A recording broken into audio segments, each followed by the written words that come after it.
why is he even doing what he's doing? Why is he trying to make moral progress if he thinks the other side is just as right in their position as he is? Why is he having the debate?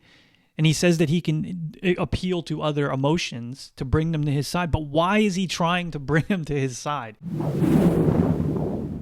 Okay, today we're going to go over a Vaush and Rem discussion that's like 10 or 11 months old, I think. I came across this watching a Destiny and Rem discussion where they talked about this talk that Vaush and Rem had.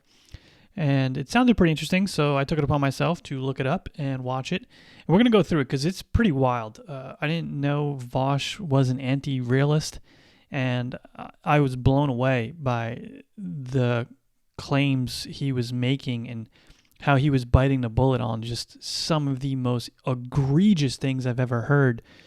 It kind of reminded me of listening to the very first Sam Harris, Jordan Peterson discussion they had when Jordan Peterson was defining truth in such a way that means if truth leads to good outcomes, that actually makes something true, not whether it is actually factually borne out in the material world. It reminded me of that because Vaush is actually just doesn't even believe truth exists. As an anti-realist. There's a lot of postmodernism thrown in here as well. It is bonkers. I'm a moral anti-realist and a utilitarian, so of course it would seem arbitrary to you, right? A deontologist who's a moral realist? You probably draw much harder lines on moral things than I do. Sorry, you're a moral anti-realist? Yeah, of course. We've had this conversation before. Well, we've had this conversation before, right? This was you need to spend 6 months researching moral realism before you can be a political activist. Okay, so you admit that what you're just saying is completely arbitrary then? Yeah, of course. I don't believe I don't believe morals are a fact of the world. I'm just making broad arguments about the way in which we should judge people's actions. I think we can get greater utility. So you admit that your discussion with Ask Yourself was just complete nonsense? Wait. No, I can make arguments for my subjective positions. I just don't think they're objective moral statements. Positions are arbitrary.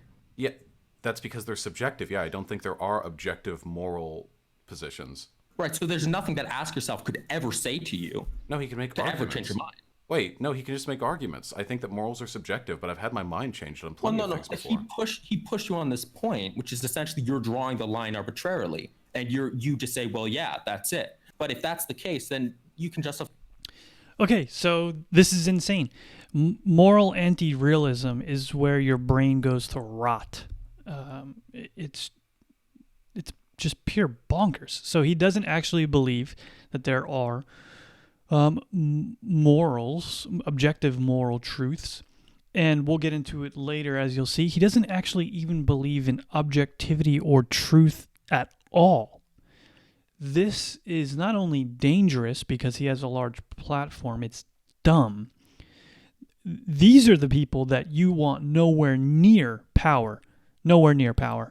And later he says, it's all about power. It's might makes right. I'm trying to change minds. If I can't change your mind, we kill you. When you have no truth, when you think there are no moral objective truths, when you think there's no objectivity in the world, period, these people are extremely dangerous because they are unmoored from reality. There's nothing that they won't do. There's no ground. They're not grounded in reality.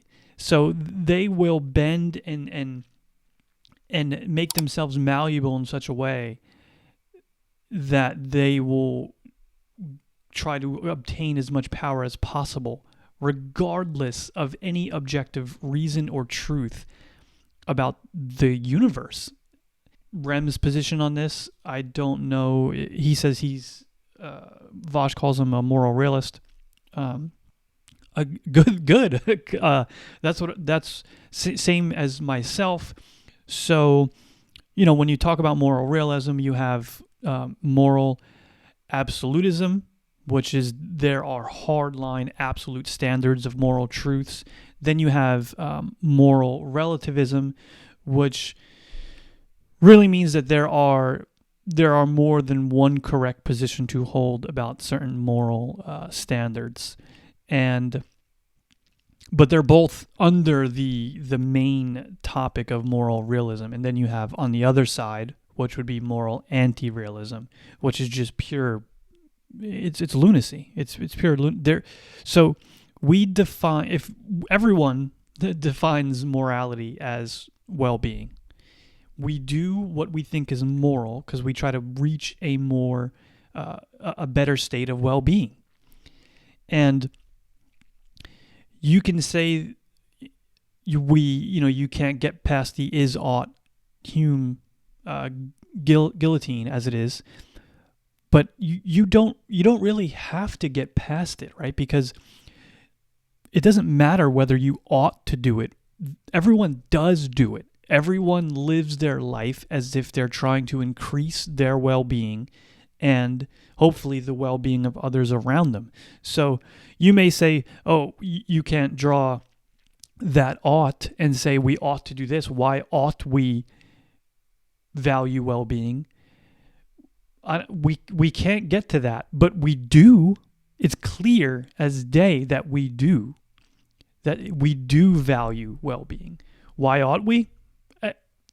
We can't.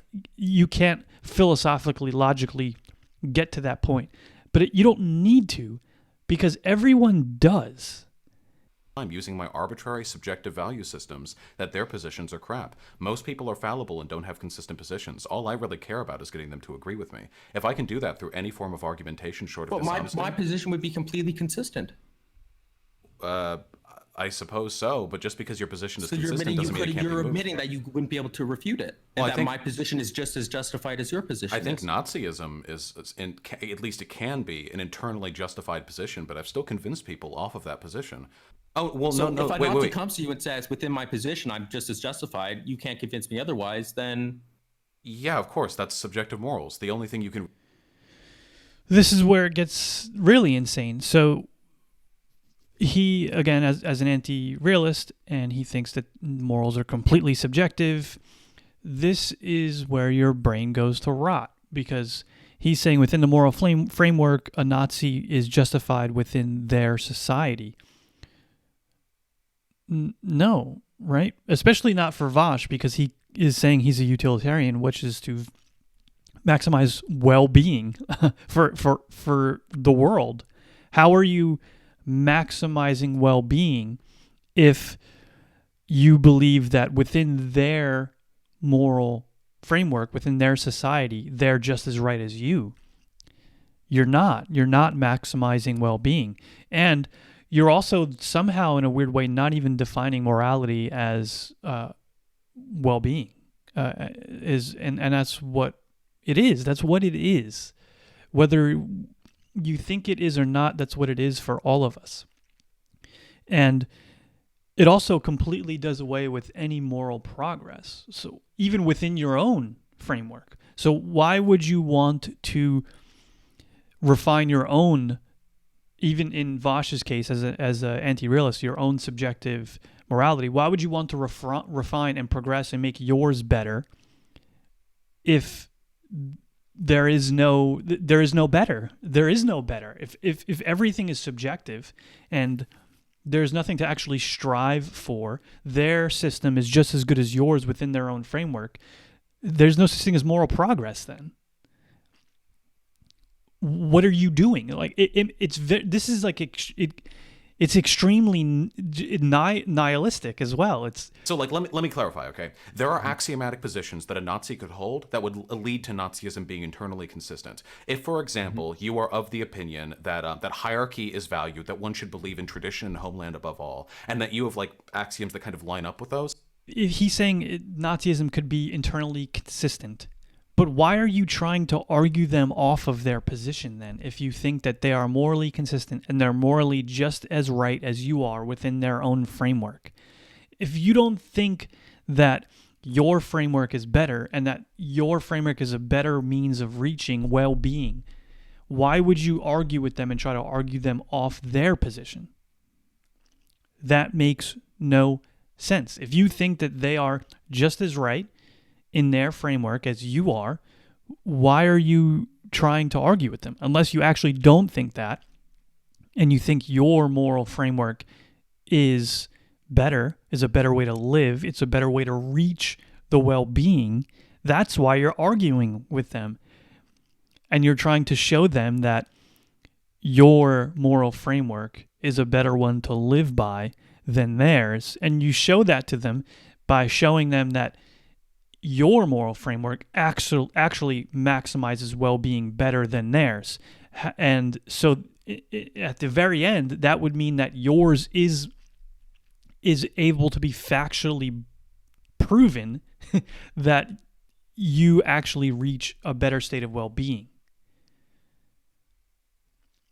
So there is truth involved there. There has to be. The whole statement, even the statement saying that there is no truth, this bites its own tail. That's a true statement. If you say, like Vaush is saying, there is no truth, there is no moral truth, there, and later we'll see that he basically thinks there is no objectivity, there's no true. That statement itself is like saying, it's like me saying my wife isn't married. If you say there is no truth, that statement itself is truth, and it completely bites its own tail and it's gone. This is why moral anti-realism is just, it's mind-melting. And this is why Vaush he holds these positions, he's dangerous. And this is just flat out dumb. It's just dumb. I can still move them with emotional arguments. I can still demonstrate strength in a way that they find compelling. There are things that I can do, I think, to indicate to them that even though we both have subjectively held beliefs, mine brings about a greater, sort of better realizes things they care about, like human happiness. There have been a lot of Nazis who have left those communities because they do nothing but breed misery. So I don't think that consistency necessarily... And there you go. There you have it. He is appealing to happiness, which is another term for well-being. And he said that those ideas, those frameworks breed misery. So both him and the Nazis he's trying to convince are trying to get to a better state of well-being. There are factual statements that will get you to a better place of well-being. Many. So this is why it's completely inconsistent. And not only is it inconsistent, it's dumb. He doesn't even actually, he thinks he believes this, but he doesn't, but it doesn't make any sense. If he's arguing from his point that he wants to pull the Nazi out of Nazism and over to his side, because he thinks his side is a better state of well-being than the Nazi side, which he says can breed misery. So he's actually is appealing to factual statements that will get you to a better state of well-being. And that is moral realism. That's what it is. It's not moral absolutism, but there are relative moral statements that are factually true that will get you to well-being. Like, we could have completely wrong, like, moral positions. It's entirely possible that we have, like, got it completely wrong, too. All I can really do is believe the things I believe in and try and get other people to agree with me. That's just the end state of my ideology, bringing people over. Well, I think if a lot of people actually hear what you just said, a lot of people are going to, frankly, find that absurd. And, I mean, look, we could have that meta, like... It is absurd. It is completely absurd. This is where I will say, though, where Rem starts to kind of get into a little like patronizing. He's kind of condescending, and you can tell that he may actually be winning over some of Vaush's viewers, some of his followers here. But the way he goes about it would kind of turn you off, even though he is correct in this instance, and it is completely absurd what Vaush is saying. There's no such thing as moral progress if you think Christians in their Christian worldview are perfectly sound and correct in their own system to hate homosexuals. Why are you trying to progress them off that position then, if you think that they are perfectly fine within their own framework? It's because you actually think your framework is better. But why do you think your framework is better? because it reaches a state of well-being that theirs doesn't. And again, we all value well-being. Why should we? Who knows? But we do. We do. And there are factual statements you can make that will get you to a better state of well-being. Like, it is factually true, if we as a society accept and give rights and love homosexuals just as heterosexuals, we will reach a better state of societal well-being if we did that than if we ostracized them, didn't give them rights, attacked them for whatever reason, didn't let them marry. That's a worse state of well-being. Or buy other commodities. And Sure. I literally Give me a just better used the alternative. exact same arguments that you use to justify that. And that should shed some light on perhaps why this position that you have in ethics is untenable. No, and because completely I'm not a moral arbitrary. realist. I don't think that there is any way to define objectively I mean, where we look, should honestly, draw that line. Vaush, even if you were a moral moral anti-realist, which I understand that you are, there are better forms of ethical systems that you could choose to not have to run You're into free these to explain inconsistencies. those to me, but I would be really interested in hearing how your moral system deals with the hypocrisy I've posed to you. Maybe if you can explain to me how to resolve this contradiction, I will have a better I'm understanding. not going to baby you. Wait, I'm just here to you show that can't you even can- prove you don't have the exact same hypocritical position and you're going to lecture me on mine? Just Sorry? explain why your ethical system allows you to compel people to go vegan but not to boycott other commodities. I have not said anything about my own ethical positions here. I want to know because you are Why? more That's not learned the than me. I'm asking you to defend your own, Vaush. I am recognizing that you can arbitrarily draw lines anywhere. That is my concession. I believe that, and I have always believed that, and I have always been consistent in that position. But you are more learned than me. I would like to learn from you. So how about you explain to me how your ethical system deals with this thing that I consider to be a contradiction?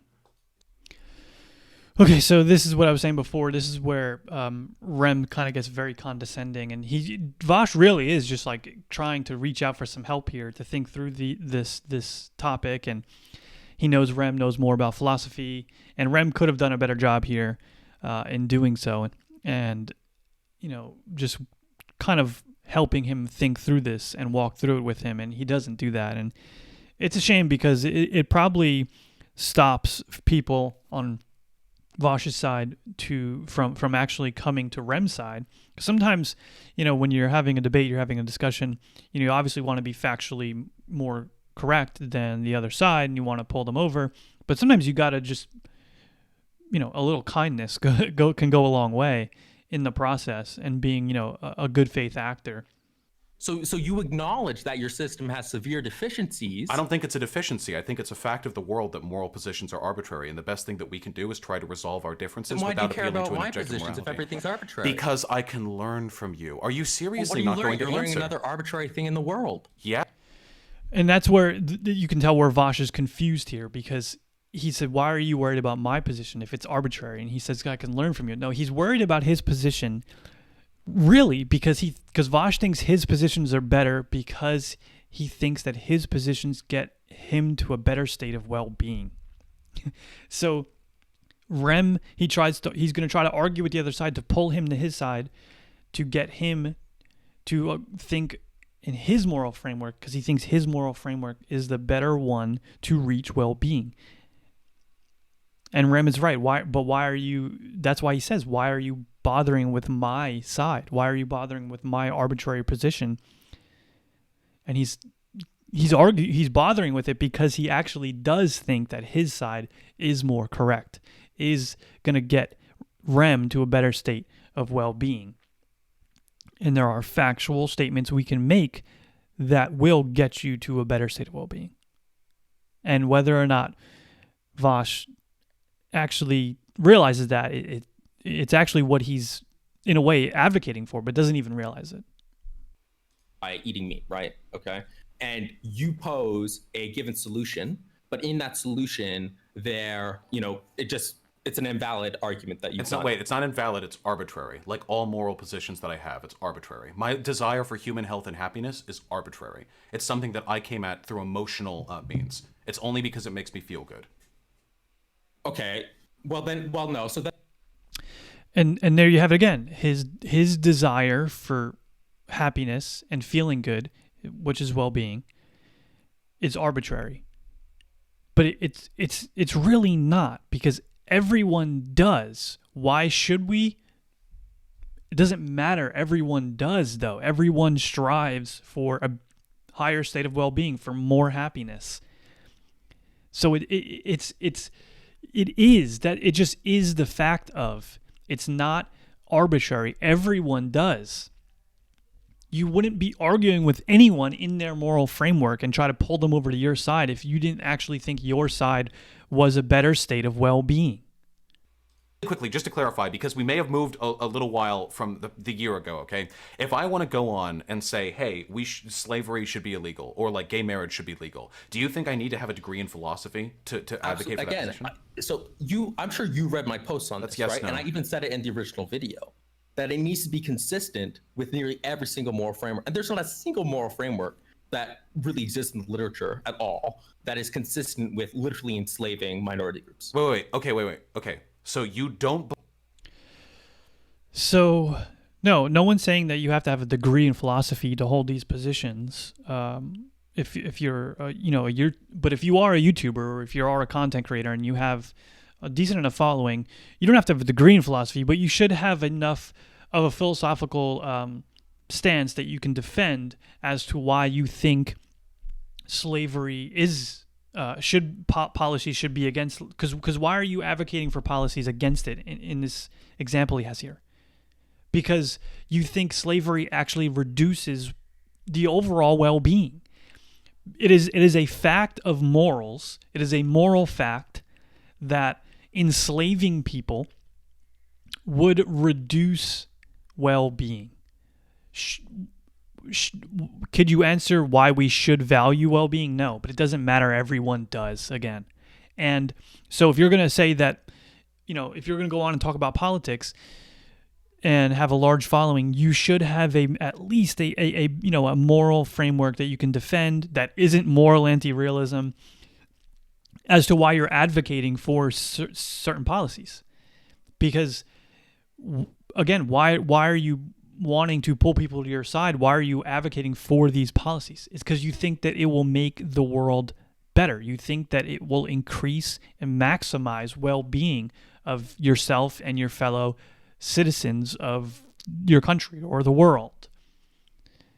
This is the inconsistency that they keep bringing up here in Vaush's moral anti-realism. This is why moral anti-realism is dangerous. Not only is it dangerous, it's dumb. And then later we'll see that Vaush just flat out attacks objectivity in a true postmodern swing and attack at objectivity. It's dangerous, and it's inconsistent as well, because why is he even doing what he's doing? Why is he trying to make moral progress if he thinks the other side is just as right in their position as he is? Why is he having the debate? And he says that he can appeal to other emotions to bring them to his side. But why is he trying to bring them to his side? He's trying to do that because he thinks his side is more moral, is going to get everyone to a better state of well-being, which we know there are factual statements can be made that will get you there. What I'm saying is history has pretty clearly shown us that it's very possible for people to do very good things for society without them needing a fucking philosophy degree to back that up. Now, I can't empirically prove that something is good for society, but I'm going to play to our shared political interests and say it's probably a good thing that the Jim Crow laws were repealed, or it's probably a good thing that gays were allowed to marry, like federally in 2015. And those things, those decisions, those advocacy groups were not made by philosophy majors. They were made by people who care about social issues. My argument is that it's incredibly elitist and ostracizing to argue that people should only be allowed to argue. Are you trying to argue that philosophy as a discipline doesn't usually have any real world effect? No, I'm saying that you don't. And there you have it again. He says that Jim Crow and gay marriage are good. They're good. He's saying that they're advocating for social change. These people, they're not philosophers. But what's underpinning their advocation for these changes philosophy is underpinning it. They think it is a better state of well-being. They think it's good, better than the alternative. So they advocate for the, so while they may not be philosophically educated, they may not have a degree in philosophy, it's actually philosophy that's causing them to advocate for these policy changes and to make society better. Then doesn't usually have any real world effect. No, I'm saying that you don't. That philosophy is about changing the world, not about interpreting it. I'm a student right now, so obviously I'm not. Well, actually, I think I'm getting people interested in it, and that could have an effect. But so, are you trying to say that philosophy doesn't usually have an impact on the actual world itself? No, it absolutely does. Then what But are you most saying? individuals don't advocate for social positions based on an understanding of what moral realists have decided to be settled arguments within their own discourse. But how is that relevant to what we were discussing? Because I care about making the world a better place, and to me, the idea that people need to have a philosophy degree or need to be read on moral realism before they're allowed to advocate for social positions is one which would bring about negative utility, because it would discourage the most mindful people from participating in politics. Again, I don't know why this is a straw man of my position. You know that's not what I advocate for. You know that. And I've had said this conversations with multiple you, and times. I know that's what you've advocated I've for. said that it scales according to the amount of influence that someone has on the world. So you talking to thousands and thousands of people, your moral imperative to do some reading on the topics you're discussing is far more greater than the average person on the street. To the point where if someone does have overriding issues in their life, like they need to support their family, they need to go to a job, that they don't. This is where Rem is 110% correct. I touched over this before. If you have a platform for which you're reaching thousands of people, potentially tens of thousands of people, you do have an obligation to read up a little bit on philosophy. You don't have to have a degree, but you should read up a little bit on it, because philosophy underpins everything. It's the bedrock of truth, of science. Why are you advocating, like he says, for a better world? It's because you have philosophical positions that you think will reach that better world. So then when you're discussing policy changes, the nitty-gritty of that policy change is the philosophical mindset that you have. And moral anti-realism is not it, Chief. It's not it. Wait, just so you know, what you did is kind of fallacious. There are tons of people out there who have correct positions on, like, for example, Jews, that they're just people and, like, whatever, who could be fucking owned in an argument with a Nazi who has memorized 8,772 facts about how Jews are actually the worst thing on earth. Just because you're capable of arguing a position. What do you mean owned? The only thing that it means to beat a person rhetorically is that they leave feeling bad. That's it. It doesn't matter who's right or wrong. All that matters is who has more power. That's it. Okay, that's all of political theory. I agree. This is why he's dangerous. That is terrible. So maybe in a one-on-one scenario, that's correct. In the short term, rhetoric may beat facts, may beat evidence. In the micro, it may beat evidence. It may beat facts. It may beat truth. But in the marathon of this whole game and battle of ideas we're playing, on the macro level of the world, facts and evidence always win out. Reason makes a slave of us all. Eventually, the reality will slap you in the face.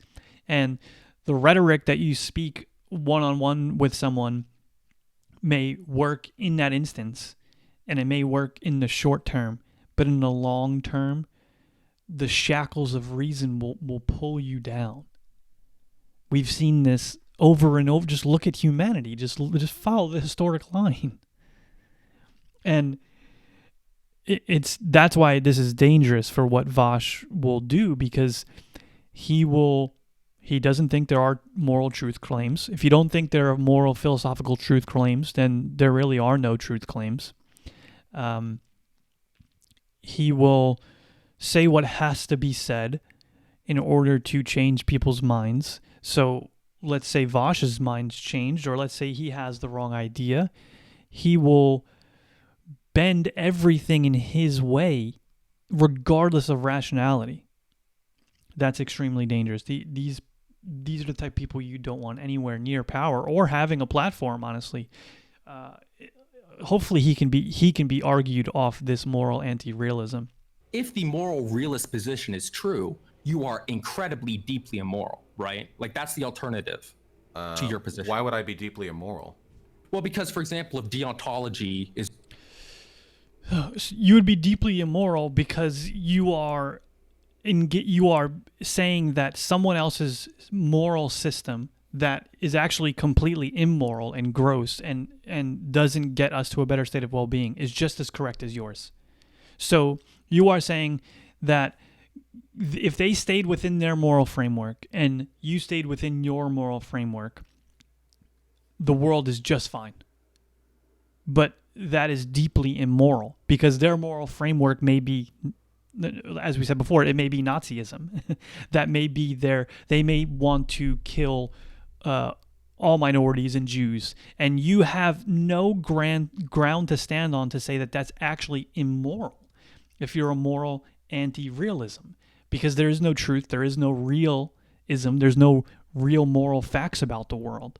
So they're just as correct as you, and as long as they stay in their moral framework and you stay in your moral framework, everything's fine. That is deeply immoral. I'm not concerned about what people are actually doing. I'm concerned about what the truth of your position is and what it leads to necessarily. So I'm not concerned about what people hold to be true in the world. I'm concerned about what theory of truth is going to be right or not. Well, I don't think there is a right theory of truth. I just think there's one that makes me It's happiest. all arbitrary, right? So, okay, what about a theory of meaning? I mean, I'm going to bite the bullet on all of this. It's completely subjective. So you're a complete nihilist. I'm not. I mean, moral nihilist. Yeah, yeah, he's a complete nihilist, and we've finally gotten to it here. And this is why it's dangerous. This is why moral anti-realism is just bonkers. Because when you boil it down, when you get to the nitty-gritty, you don't believe that there is any truth. You have your truth, I have my truth. There is no truth. Everything's subjective. Then why are you even trying to argue anyone off anyone's position? It's inconsistent, because why would you even be trying to argue anyone off their position if that's what you actually thought? So it's inconsistent because you're trying to argue people off their positions. So it's actually not what you think. That's why it's inconsistent, and it's extremely nihilistic. You just don't believe. If you think the Earth is flat, and that's your truth, I'm sorry, but you're just wrong. You're just empirically, factually wrong. It's false. It's the opposite of truth. Generally, when someone says, this is my truth, and whatever follows that this is my truth is generally just bullshit 99% of the time. List, can you define? There's no truth. There's nothing is objective. Nothing is true, or it's all relative to what someone wants. Yeah, everything. But I do think you can make empirical statements about the world. That depends on you. Wait, yes, the morality of the Holocaust depends on your subjective. Whether it happened. Whether it happened? Mm-hmm. Sure, if you have a different definition of truth, then yeah. But if a person, you can't say that they're wrong. They're just in a different framework. Oh no, well I don't have to say that they're wrong. All I have to do is convince them. Right now, you are basically saying that. I would disagree with them. I would try to convince them off that point. Yeah, you would disagree with them, but you have to acknowledge from this, Yes, I acknowledge that. I've always acknowledged that. Yeah, it's about power. You're in a state of complete nihilism about the world. No one's position is more justified than another. Inherently, no. Correct. Wow. Okay. So he is in a state of complete nihilism, and he said, "No, I care about things." And right after that, I care. Why do you care about things? Because you think your set of morals are going to lead us to a better state of well-being. So that means that there are factual statements that could be made that will get us to that state. So it's all contradictory. You actually do believe this. Otherwise, what are you doing?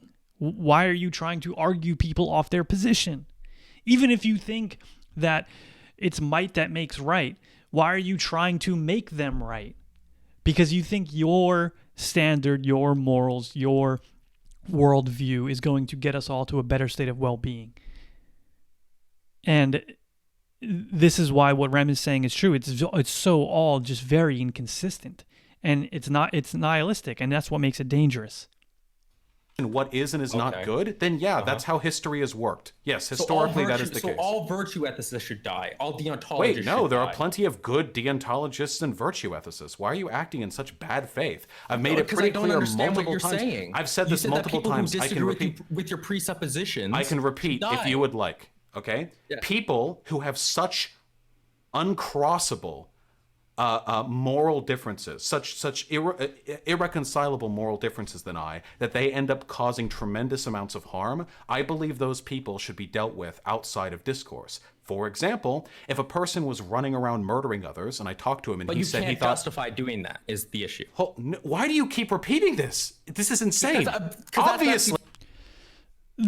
This is what Rem is trying to get over to him. I'm not sure he's not doing well to it, but this is the irony of it, is that he is saying that he has to kill these people if their moral framework collides with his in such a way that theirs causes more harm. He has to kill these people. But what he's missing, and the irony of this is that since he's a moral anti-realist, their position from their side is also just as equally correct as his. So they would have to kill him from their side. And this will reduce to an absurdity where everyone is killing each other, because you will find people who think that your views or your morals are causing just as much harm as you think theirs are, and no one can appeal to a deeper meaning like truth to actually prove to the other side and everyone else that, hey, you're wrong. You're not appealing to anything other than the other side's emotion, and that cannot be grounded in reality. I believe those people should be dealt with outside of discourse. For example, if a person was running around murdering others, and I talked to him and he said he thought... But you can't justify doing that is the issue. Why do you keep repeating this? This is insane. Because Obviously, that's the absurdity I'm trying I don't to highlight. It's not a matter of absurdity. It's how the world works. I think it's a fact of the world. I don't think you can empirically justify any of this. All of history and all of thought is just power grabs between people who can decide subjectively whether or not their positions are better than others. Power grabs. Unironically, wow. In some cases, the truth of whether the Holocaust happened, a power grab. Yes. Wow. Okay. Yes. Well, with that, I'm gonna peace out because I've never. You heard didn't anyone make say a that. single. And with that, that is that is insane. See, so the truth math is a power grab. He says, unironically, yes, 2 + 2 is 4 is a power grab. 5 - 3 is 2. That's a power grab. No, these are factual realizations of the universe. Okay, it doesn't matter what you want to call them. Language, we can talk about. If I have 5 pairs of spectacles, and you want to call them, and I take away 3, I have 2 pairs of spectacles left. That is a factual statement. The Holocaust happened. It happened. And that is a factual statement that it happened. The Earth orbits the sun. These are not power grabs. These are factual statements about reality that are true whether or not apes like ourselves are around to discuss them. Like before there were humans, the Earth still orbited the sun. And this is extremely dangerous because he has such a large platform. If he didn't have such a large platform, it wouldn't be dangerous, but it's dangerous because he does. He really should do some, just really suss out these positions he holds, do some reading.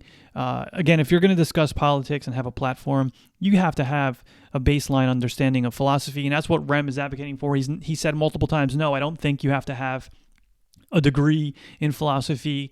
And then in bad faith, Vaush kept saying, why do you think we have to have a degree? We don't have to have a degree. You just have to have a baseline understanding. And you can't be a moral anti-realist because it's completely bonkers. It's batshit crazy. And this, then you have Rem on the other side where he was condescending quite a few times. He did come off as elitist. But overall, this really, I was blown away when I first saw the destiny discussion between him and Rem, and I watched this video and I was blown away that Vaush is a moral anti-realist and he doesn't see the contradictions and the irony in what he's talking about in this discussion with Rem. If you made it this far, I appreciate the watch. Please smash that like button and stay tuned for more.